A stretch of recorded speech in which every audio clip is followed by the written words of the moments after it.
Hello everyone. Welcome back to STS, Science, Technology, Economy, Strategy 등을 고민하는 곳입니다. 어제 밤에 창문이 번쩍 하더니 한참 지나니까 우르릉 꽝꽝 이렇게 천둥 소리가 들렸습니다. 벼락은 대기를 통한 방전 현상 아닙니까? 즉 전류가 흐르는 것인데 이것은 본질이 전자기파인 것이고요. 그 중에 우리 눈에 보이는 것, 그게 가시광선인 번갯불 아니겠습니까? 이거는 광속으로 지나간다. 즉 초속 대략 한 30만 킬로미터 이 정도로 진행을 하니까 빛이 먼저 보이는 것이고, 천둥 소리는 음속, 즉 초속 고작 343m, 이 분명히 이 속도도 안 되잖아요. 그 광속에 비하면은. 이렇게 진행하니까 번개불이 지나가고 나서 한참 후에 들리는 거 아니겠습니까? 그래서 번개가 치면은, 벼락이 치면은 공기 중에 질소가 고정되게 됩니다. 공중 질소 고정이라고 하죠. 이것이 바로 지구에서 생명이 유지되는 출발점입니다. 이 점을 정리를 하면서 관련되는 여러 쟁점들, 한국 전투기 KF-21 브라메의 극초음속 미사일 발사하는 원리까지 한번 정리를 해봤습니다. 휴일이니까 이것저것 좀 느긋하게 놀아보려고 합니다. 모든 생명체 에너지원은 포도당 아닙니까? 이거 본질은 탄소, 수소, 산소가 딱 붙은 거 아닙니까? C 6개, H 12개, 산소 6개 이렇게 붙은 겁니다. CHO. 네. 생명체의 최소 단위 세포인데, 세포 구성하는 것은 지방과 단백질인데 이건 포도당 아니죠. 네. 지방도 CHO가 서로 붙은 것인데 이 붙이는 방식이 포도당하고 다를 뿐입니다. 지방은 포도당을 원료로 해서 각 생명체, 즉 모든 식물과 모든 동물입니다. 이게 만드는 겁니다. 만드는 거. 지방은 만드는 겁니다. 생명이 만들어내는 것입니다. 그럼 단백질은 아미노산의 펩티드 결합입니다. 이 펩티드 결합이라는 것은 아미노산 분자들 사이에서 칼복식이 COOH라는 거, 이게 지방산의 구성 요소이고요. 칼복식이. 그 다음에 아미노기 NH2, 즉 질소 한 개하고 수소 두 개가 붙어 있는 거. 그래서 펩티드 결합이라는 것은 아미노산 분자들 사이에서 칼복식이하고 아미노기가 반응해서 아미노산 간의 결합을 만들어내는 그런 화학 반응인데, 이거 진행시키는 프로그램이 각 생명체의 DNA의 유전 정보로 이제 들어가 있는 거 아닙니까? 즉 태어날 때부터 그냥 갖고 시작하는 거 아닙니까? 이거는 노력해서 얻는 게 아닙니다. 저절로 주어지는 것입니다. 누가 줬습니까? 하나님께서 태초에 천지 창조할 때 설계한 설계도 아니겠습니까? 그래서 세월이 아무리 흘러도 저절로는 절대 변하지 않도록 설계됐다는 겁니다. 그래서 진화 가설은 가짜라는 것이고 다윈은 역사적 사기꾼이라는 것이고요. 뭐 그런 겁니다. 여기서 단백질은 CHON을 붙여놓은 겁니다. 탄소, 수소, 산소, 질소를 이렇게 딱 붙여놓은 겁니다. 요약하면은 포도당과 지방은 CHO, 단백질은 CHON을 교묘하게 이렇게 붙여놓은 겁니다.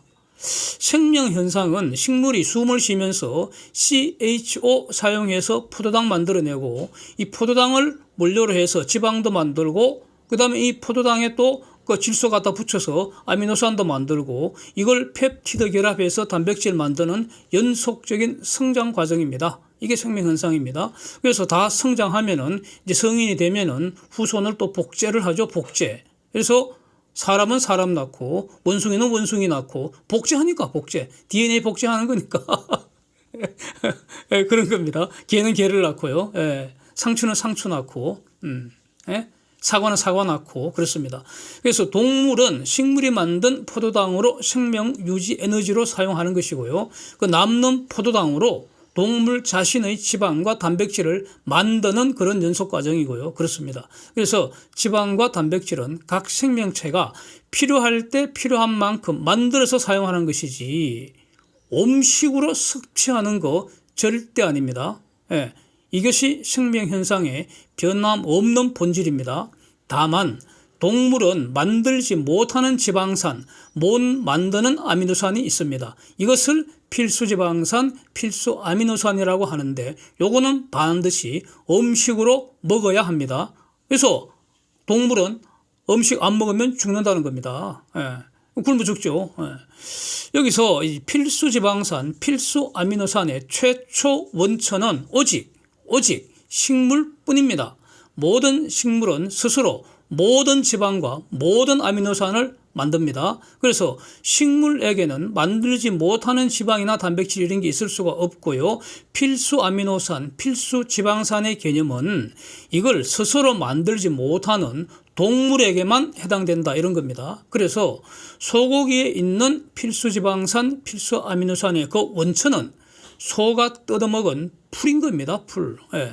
그래서 사람도 필수 지방산, 필수 아미노산을 얻기 위하여 소고기를 먹을 수는 있습니다. 그러나 굳이 소고기 먹지 않아도 현미밥이나 콩이나 채소나 과일, 견과류 이런 거 골고루 섭취하면은 필수 지방산과 필수 아미노산 충분하게 넉넉하게 섭취할 수가 있고요. 예, 너무 많이 먹는 게 문제지 부족할 일은 거의 없는 것 같습니다. 그래서 모든 지방산과 단백질 필요할 때 필요한 만큼 우리 몸이 알아서 만들어서 사용하게 된다 이런 겁니다. 이것이 바로 그 비건식의 원리입니다. 예. 저는 그 2015년 5월 15일 제가 결단을 해서 즉 먹거리 혁명이라고 제가 이름을 붙였습니다. 5.15 먹거리 혁명. 예. 5.16 혁명이 아니고요. 그보다 더 중요합니다. 그래서 지금 8년 지났으니까 한 9년 차 되는 것 같은데 비건식 9년 차 아주 철저하게 실천하고 있습니다. 예, 대단히 만족스러운데 일체의 고기, 일체의 생선, 일체의 우유, 일체의 계란 저 안 먹습니다. 예. 그래서 뭐 과자나 아이스크림에 우유나 계란 따위가 들어가 있으면 그냥 바로 쓰레기통에 던져버립니다. 네, 진짜입니다. 예. 그래서 뭐 베스킨 라빈스건 뭐 스타벅스건 나발이고 아무리 비싸고 좋다고 떠들어도 우유 들어간 거는 저한테는 최악의 정크 푸드여서 그냥 쓰레기통에 버립니다. 예. 그래서 비건식에 관한 한 세상 모든 사람은 저한테 배워야 할 것 같습니다. 연구하니 저보다 더 철저하게 또 한 9년 차 들었으니까 뭐 충분하잖아요. 시간도. 그래서 더 철저하게 실천을 하면서 저의 신체 변화 이렇게 저처럼 이렇게 세밀하게 꼼꼼하게 이렇게 관찰하고 정리한 사례가 없을 것 같기 때문입니다. 경험칙, 논리칙 아주 완벽하게 갖춘 거 아닌가 저는 이렇게 정리를 합니다. 하여튼 지금 이제 돌아가서 문제는 CHON 탄소, 수소, 산소, 질소 요 자체는 절대 만들 수 없습니다. 지구상의 탄소, 수소, 산소, 질소 이 총량은 늘지도 않고요. 줄지도 않고요. 언제나 일정합니다. 이것을 좁게는 질량 보존의 법칙이라고 하고 넓게는 에너지 보존 법칙이라고 하는 거 아닙니까? 그래서 최초로 식물은 무기물질인 CHON을 도대체 어떻게 획득합니까? CHON을 식물이 획득해야 될 거 아닙니까? 이게 아주 중요합니다. 예, C는 CO2 형태로 이산화탄소 이 형태로 공기 중에 있는 거 흡수하면 됩니다. 예. 포도당은 간단하게 말해서 CO2에 수소를 갖다 붙였다고 볼 수 있는데 식물의 이런 원리를 응용하려는 것이 바로 이 퓨얼 아이디어입니다. 이 퓨얼. 예. 이 퓨얼 관련해서 그 제가 별도로 영상 만드는 게 있어서 그 일단 사진 하나만 캡처해 뒀는데 같이 보시면 되는데 이 퓨얼은요. 결론적으로 기술적으로는 가능하지만 경제적으로 저는 불가능하다고 판단합니다. 그래서 이거는 되지도 않을 삽질이라고 보고요. 이거 보조금 없이는 절대 성공 못하기 때문에 저런 짓 하는 기업에는 단 1원도 투자해서는 안 된다는 점, 요 점을 에너지 관련 별도 영상에서 정리를 하려고 합니다. 식물은 도대체 수소를 어디서 얻습니까? 식물이 물을 광분해해서 얻습니다. 이 수소를 이렇게 얻은 수소를 CO2와 더해 뿌려서 탄화수소의 일종인 포도당을 만든다는 겁니다. 평범한 식물들의 아주 탁월한 정말 놀라운 슈퍼 능력입니다. 모든 식물은 햇빛을 이용해서 간단하게 물을 분해해서 수소 얻고요. 이 수소를 공기 중에서 포집한 CO2하고 주물럭주물럭 하면은 그러면 포도당이 만들어진다는 겁니다. 여기서 모든 생명이 존재하게 된다는 거 아닙니까? 이것을 바로 광합성의 명반응과 암반응이라고 말하지 않습니까? 식물은 공기 중에 CO2 포집 능력자이고요. 물을 광분해해서 수소를 얻는 대단한 슈퍼 능력자입니다. 그래서 인간은 절대로 식물의 이런 능력은 이길 수가 없고요.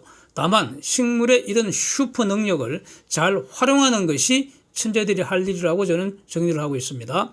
그래서 CHO는 이제 해결이 됐는데 이제 질소 남았잖아요. 질소. 요거는 어떻게 식물이 얻게 됩니까? 이제 질소는 도대체 어디에 있습니까? 여기 출발해야죠. 공기 중에 무진장이 있습니다. 지구 대기의 구성은 대략 5분의 4가 질소 분자이고요. N2. 5분의 1은 산소 분자 O2입니다. 그런데 이 질소 분자라는 거, 질소 원자 두 개가 딱 들어붙은 거 아닙니까? 그래서 N2라고 하잖아요.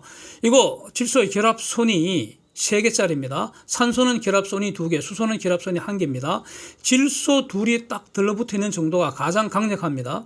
질소와 산소가 그렇게 많이 섞여 있어도, 그래서 질소와 산소 간에는 아무 일도 일어나지를 않습니다. 질소와 산소 간에 무슨 썸씽이 일어나야 되는데 보통의 공기 중에서는 절대로 아무 일도 안 일어나고요. 시간이 아무리 흘러도 그 모양 그대로입니다. 그래서 아무것도 안 됩니다. 그대로. 우리가 숨 쉴 때 산소의 4배가량 질소가 들락날락하지만 그 혈액 속에 헤모글로빈이라는 그 제축군이 산소만 딱 낚아채 가서 지 볼일 보는 거지, 질소는 그냥 들어간 대로 나오잖아요. 들락날락 할 뿐이잖아요. 공기 중에 산더미 같이 풍부한 저 질소, 그냥 그대로는 무용지물입니다. 사용할 수가 없습니다. 저걸 식물이 사용을 해야지 단백질 만들 수 있고, 그래야지 그 단백질은 모든 생명체 생명 유지하기 위한 필수 물질이고, 식물이 단백질을 못 만들면 동물도 만들 수 없습니다. 그러면 지구상에 생명은 존재할 수 없게 된다. 뭐 이런 겁니다. 그래서 공기 중에 무기질소를 식물이 이용해서 유기질소로 되는 과정, 생명순환의 시작, 이게 바로 벼락치는 현상이라는 겁니다. 이게 참 놀랍습니다. 벼락. 벼락을 치지 않으면은 지구에 생명이 이렇게 번성할 수가 없다는 겁니다. 원래 공기는 전기를 통하지 않습니다. 저런체로 알려져 있는데 이거는 그러니까 전압차가 상대적으로 작을 때 맞는 소리고요. 만약에 그러니까 전압차가 계속 크게 나면은, 그러면은 그러니까 수십 킬로 또는 수백 킬로 떨어진 구름과 구름 사이, 또는 구름과 지표 그 사이에, 많으면은 뭐 보통 수십 킬로 떨어져 있고 많으면 수백 킬로 떨어져 있을 거 아닙니까?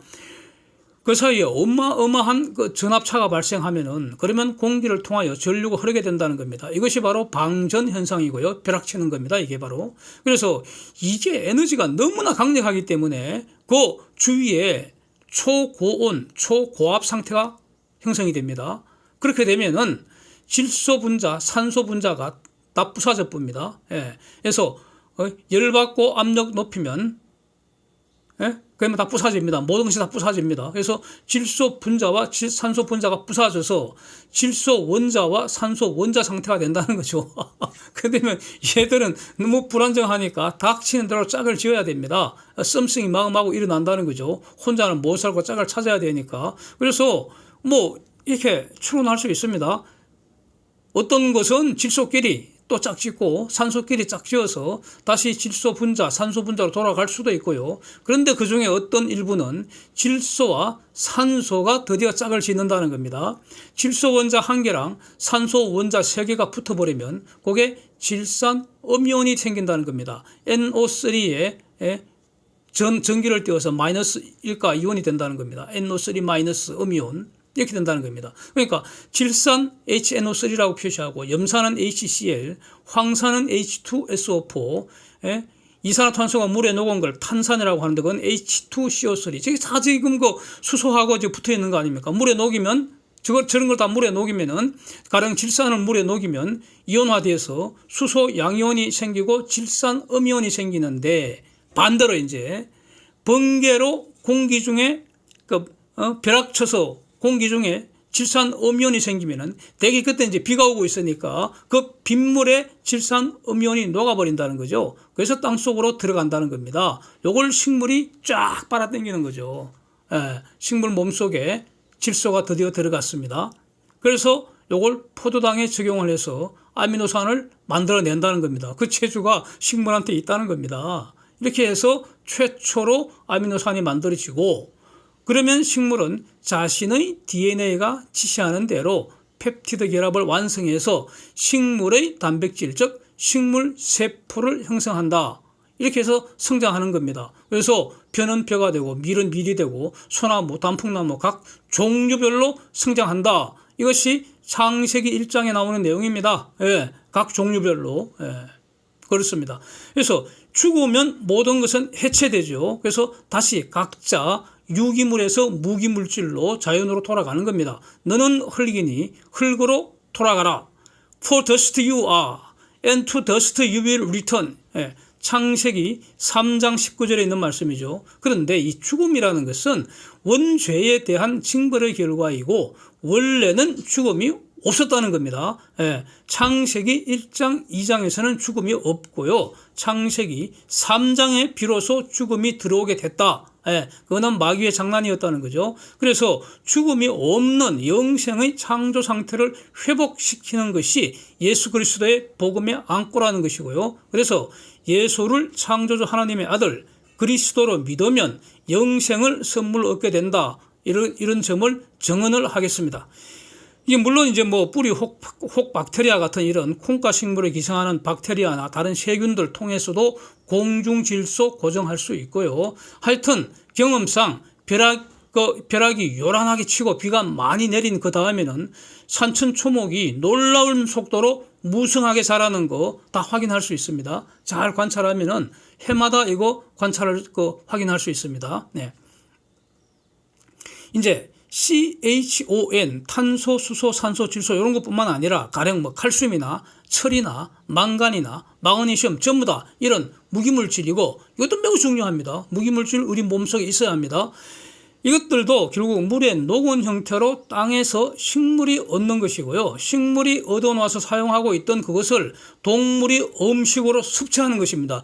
이렇게 그 유기체로 된 유기화합물 속에 있는 칼슘, 철, 망간, 마그네슘을 우리가 음식을 통해서 섭취를 해야 되는 것이지 칼슘이 필요하다고 해서 칼슘 가루를 커피 타 먹듯이 마시면 안 되겠죠. 철가루 저기 제철소 철공소 가서 철가루 갖고 와서 7분 부족하다고 커피 타 마시듯이 쓱 마시면 안 되겠죠. 예, 그거 같은 철이라고 해도 무기철과 유기물의 철은 완전히 다른 겁니다. 완전히 다른 거예요. 예. 하여튼 우리는 식물이 식물 몸속에 저장하고 있는 칼슘, 철 이런 것들을 음식을 통해서 섭취해야 된다 이런 뜻입니다. 그래서 각종 비타민도 매우 중요한 물질이죠. 이것도 만드는 겁니다. 원래 만드는 겁니다. 대부분 식물이 만들어 놓은 거 우리가 이제 먹어서 이용을 합니다. 그런데 매우 중요한 비타민, 매우 중요한 비타민 D인데 이거는 식물이 못 만듭니다. 가령 살아있는 사람의 피부 세포에 있는 콜레스테롤하고 자외선 B가 반응을 해서 만들어진다는 겁니다. 예. 예? 그래서 사람도 광합성을 한다는 겁니다. 예? 포도당을 광합성하는 게 아니라 비타민 D를 광합성한다는 겁니다. 그게 사람입니다.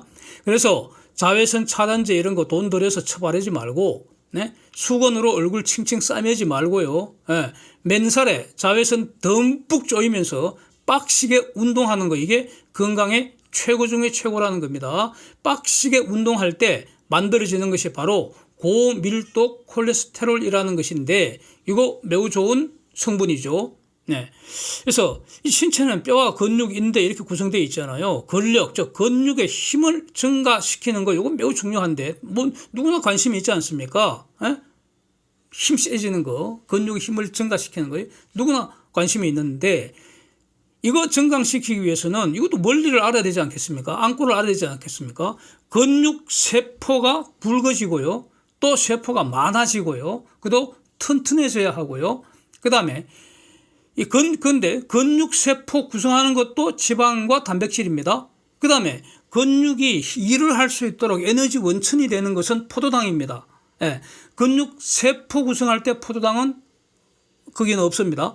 예, 포도당으로 만든 지방과 단백질이 근육세포를 구성하는 것이고 근육세포가 일을 할 수 있도록 하는 게 에너지 원천이 포도당입니다. 그래서 포도당은 혈액을 통해서 공급되죠. 그게 혈당이죠.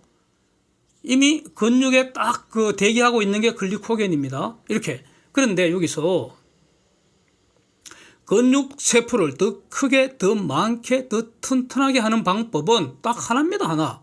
근육세포를 많이 사용하는 겁니다. 즉 운동을 하는 것입니다. 이게 출발점입니다.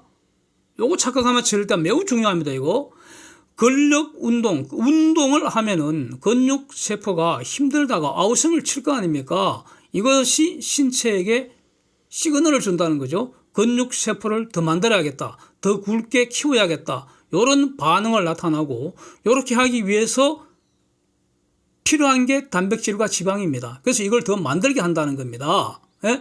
우리 신체가 DNA를 통해서 근육 세포에 더 굵게, 더 많이, 더 튼튼하게 하기 위해서 필요한 지방과 단백질을 더 만들어라! 명령을 내려줘야 합니다. 그럼 운동을 해야 된다는 겁니다. 그래서 근력은 사용하면 할수록 더 많아지고, 더 굵어지고, 더 튼튼해지는 겁니다. 이와 정반대로 말이죠. 무슨 단백질을 먹는다고 해서 근력 세포가 더 많아지고, 더 굵어지고, 더 튼튼해지는 거 절대 아니라는 겁니다. 요거 인과관계 착오하면 안 됩니다. 인과관계 착오는 오류의 전형적 사례 아닙니까? 그리고 요 고기 먹는 것과 우리 몸의 단백질 합성은 이것도 완전히 다른 겁니다. 이거 착각하면 안 됩니다. 예, 고기 먹으면 고기 먹는 게 우리 몸속에 단백질로 흡수되는 게 아닙니다. 이게 소화가 돼야 되죠. 소화 못 되면 배 아프죠. 설사하죠. 소화가 되면은 고기에 있는 단백질은 다 분해돼서 아미노산으로 되는 것이고요. 우리가 흡수하는 것은 아미노산이죠. 아미노산을 흡수하는데 이 아미노산이 단백질로 합성될지 말지는 신체가 판단하는 겁니다. 필요해야 만드는 것이지 아미노산이 남는다고 무조건 단백질 만들지 않는다는 겁니다. 남는 아미노산은 저장하지를 않고요. 배설을 해야만 합니다. 배설 과정에서 에너지 소모되고 간과 신장에 쓸데없는 부담을 주게 되는 참으로 멍청한 장사, 미치는 장사를 하게 된다. 이런 겁니다. 예. 이제 사진 한번 보겠습니다. 네. 한국이 만든 전투기 KF-21의 속도가 마하 1.8이라고 정리되어 있습니다. F-35인 1.6보다도 더 빠릅니다. 그런데 F-35는 원래 속도보다는 스텔스 기능이 이제 중요하기 때문에 약간 다르고요. 저기 F-21 랩터가 역시 가장 빠릅니다. 요즘 잘 팔린다는 한국의 경공격기 FA-50 이것도 마하 1.5입니다. 대단하죠. 이 정도면 경공격기인데. 그래서 이제 가령 이런 거 FA-50이 지상부대를 공격한다고 할 때 전투기 소리 들었을 때는 살아남은 병사뿐입니다. 예. 전사자는 비행기 소리도 못 듣고 죽는다는 겁니다. 왜냐하면 소리보다 더 빠르게 날아가기 때문입니다. 마치 번갯불 먼저 번쩍하는 거 본 다음에 살아남아야 나중에 천둥 소리 듣는 것과 같은 원리입니다. 그래서 소리로 들어서는 안 되고 눈으로 봐야 합니다. 눈으로 보는 게 뭡니까? 전자파 이용한다는 것이고요. 빛이니까. 이게 바로 레이더입니다. 빛은 반사, 굴절, 회절하는 것이 본성입니다. 이건 절대 바뀌지 않습니다. 예. 그래서 레이더는 그중에서 반사하는 성질을 이용하는 것인데 그러면 스텔스 기능은 뭐냐? 스텔스도 이런 반사 기능을 역으로 이용해서 상대방, 적군을 쏘기는 거 아닙니까? 예, 전쟁의 정석 중에 하나가 상대를 쏘기는 거죠. 예, 쏘기는 겁니다. 마치 스나이퍼가 위장복 입듯이 전투기 표면도 위장 페인트 칠을 하게 되는데 빛의 반사, 회절, 굴절 현상을 교묘하게 응용을 해서 반사파를 쏘기는 거죠. 그래서 상대방이 인식하지 못하게 하는 것. 여기 안고 있을 겁니다. 여기 스텔스에 안고 입니다. 예, 있는데 없는 것처럼 쏘기는 것이죠. 예, 그래서 전투기뿐만 아니라 이 미사일에도 스텔스 기술, 쏘기는 기술을 당연히 적용한다는 겁니다. 예, 그렇고요. 여기서 이제 지금 KF-21이 대단한 전투기가 될 것 같다 그렇게 보여지는데 저기에서 극초음속 미사일 발사할 수 있겠다. 이런 원리입니다. 원리, 아이디어. 요걸 정리를 해보겠습니다. KF-21 보람의 전투기, 요게 마하 1.8이라는 것은 지상 표적에서 보라매를 볼 때 그때 속도가 마하 1.8이라는 뜻입니다. 그러면 보라매에 장착된 미사일의 추진력이 그 미사일 속도가 가령 마하 2라고 가정을 해보면은 그러면은 보라매가 마하 1.8로 날면서 미사일을 발사 빵 해버리면은 그 발사된 미사일은 보람에 대해서 마하 2로 진행을 하지만 지상 표적에서 그 미사일을 보는 그 상대 속도는 마하 3.8이 될 겁니다. 간단합니다.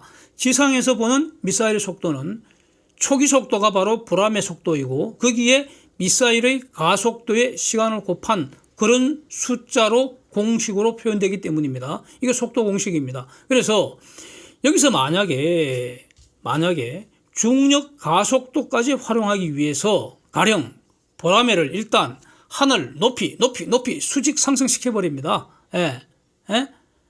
그 다음에 어떤 그 최적 그 위치 다 산수할 수 있습니다. 그래서 그 어떤 적당한 산수로 결정된 최적 위치에서 목표물을 향해서 고속으로 돌진하는 거죠. 하강 돌진합니다. 그러면서 미사일을 꽝 발사. 아니면 표적 근방에서 미사일 속도는 중력 가속도에 의한 속도 증가분이 더해져서 마하 5 이상의 극초음속 될 수 있습니다. 이거 지금 어떤 거 상태로도 가능하지 않을까, 적용할 수 있지 않을까, 정리를 해보겠습니다. 또 가령 누리호 상단에 스마트 미사일 한 10기를 싣고 가버리면은 스마트 미사일이라는 거 제가 뭐 하여튼 전문 용어를 모르기 때문에 제가 스마트 미사일이라고 일단 이름을 이렇게 붙였는데 그 뜻은 미사일 각자가 최소한 마하 2 이상의 엔진을 장착하고 있고 목표물 스스로 찾아가도록 인공지능을 집어넣어라 이겁니다. 뭐 GPS로 목표물을 찾아가는 건 당연하고 그뿐만 아니라 인공지능까지 집어넣어라 이겁니다. 그런 미사일입니다. 스마트 미사일. 그래서 이 누리호를 적당하게 어떤 그 산수로 나오는 적당한 높이, 무주공간 적당한 높이까지 올린 다음에 거기서 위성을 사출하듯이 미사일을 각자 사출해버리면 10여 기는 각자 목표를 향해서 각자 알아서 그때부터 가는데 중력 가속도로 가속되잖아요.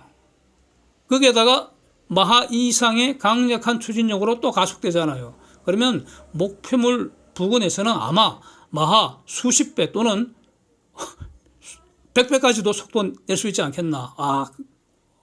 끔찍합니다. 그러면은 목표물 타격 순간에 이 폭발 에너지 외에 속도 제곱에 비례하는, 그러니까 목표 타격 순간의 속도는 어마어마할 것이다. 끔찍하다. 거기에 속도 제곱에 비례하는 운동 에너지가 순간적으로 발생하도록 중량 설계를 해버리죠. 뭐 까짓것이. 그렇게 되면은 미사일 한 방으로 도시 하나를 완전히 갈아서 엎어버릴 수도 있을 것 같습니다. 저 꼬맹이가 지하 60m, 100m 여기에 두더지처럼 땅굴 파나 놓고 개긴다는데, 위에서 그걸 때릴 게 아니라 아예 지하 한 200m부터 갈아 엎어버려. 쟁기로 갈아 엎어버리듯이 갈아 엎어버릴 수도 있을 것 같습니다. 아니면은 누리호 그 강력한 엔진을 1단 미사일로 사용하고 1단 미사일 날아가는 중에 수십 기 스마트 미사일 2단 미사일을 사출할 수도 있잖아요. 이건 엄청난 극초음속 미사일이 될 겁니다.